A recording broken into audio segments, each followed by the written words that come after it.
If you have never eaten chicken made this way, you need to try this recipe because it is juicy and impossible to resist.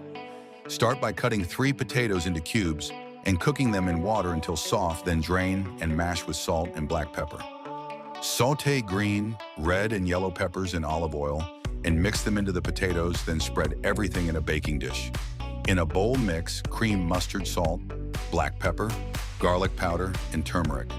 Cut the chicken breasts with shallow cuts so they absorb more flavor, then coat them well in the sauce.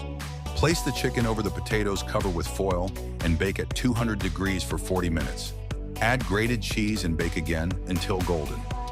How would you rate this recipe from 0 to 10, and would you make it for your family?